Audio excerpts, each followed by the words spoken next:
महारानी द्रौपदी महाभारत युद्ध से पहले अपने वस्त्रहरण अपमान को लेकर प्रतिशोध की भावना में जल रही थीं, लेकिन महाभारत युद्ध की समाप्ति के बाद उस युद्ध के भयंकर परिणामों को देखकर उन्हें पश्चाताप की आग जला रही थी। न कुछ सोचने की क्षमता बची थी, न कुछ समझने की शक्ति।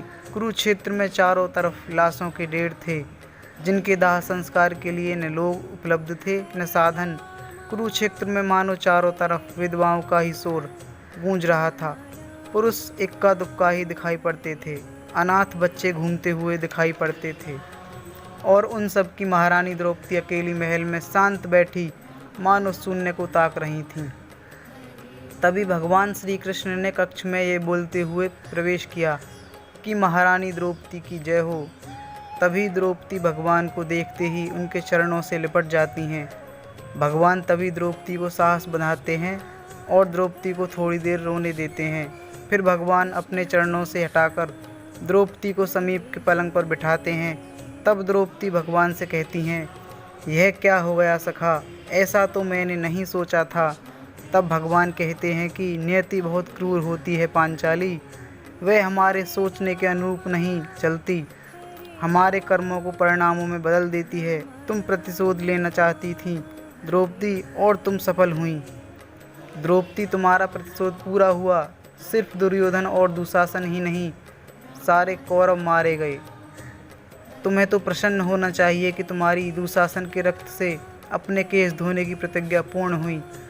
तब द्रौपदी बोली, कृष्ण, तुम मेरे घावों को सहलाने आए हो या उन पर नमक छिड़कने के लिए? तब भगवान बोले, नहीं द्रौपदी, मैं तो तुम्हें सत्य से अवगत कराने आया हूँ कि हम अपने कर्मों के परिणामों को दूर तक नहीं देख पाते, और जब वे समक्ष होते हैं तो हमारे हाथ में कुछ नहीं रहता। तब द्रौपदी बोली, तो क्या इस युद्ध के लिए पूर्ण रूप से मैं ही उत्तरदायी हूँ?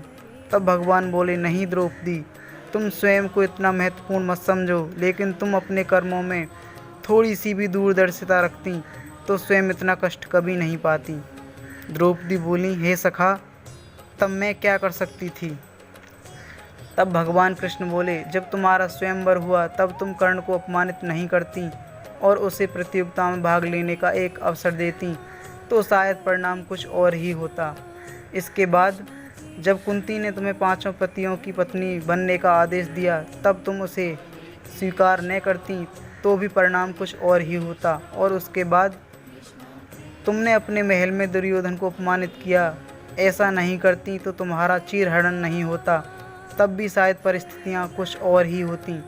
हमारे शब्द भी हमारे कर्म होते हैं द्रौपदी, और हमें अपने हर शब्द को बोलने से पहले तोलना बहुत ज़रूरी होता है, अन्यथा उसके दुष्परिणाम सिर्फ स्वयं को ही नहीं, अपने पूरे परिवेश को दुखी करते रहते हैं। दोस्तों, इस लीला से भगवान मनुष्य मात्र को यही समझाना चाहते हैं कि संसार में केवल मनुष्य ही एक मात्र ऐसा प्राणी है जिसका जहर उसके दांतों में नहीं, उसके शब्दों में है। इसलिए शब्दों का प्रयोग सोच समझ कर करिए। ऐसे शब्द का प्रयोग करिए जिससे किसी की भावना को ठेस न पहुँचे, वरना हमारा आज किया हुआ कर्म ही भविष्य में भयंकर परिणाम लेकर आ सकता है। यही ज्ञान भगवान ने मानव मात्र को दिया है। यह महाभारत युद्ध द्रौपदी के शब्द रूपी कर्मों का ही भयंकर परिणाम है।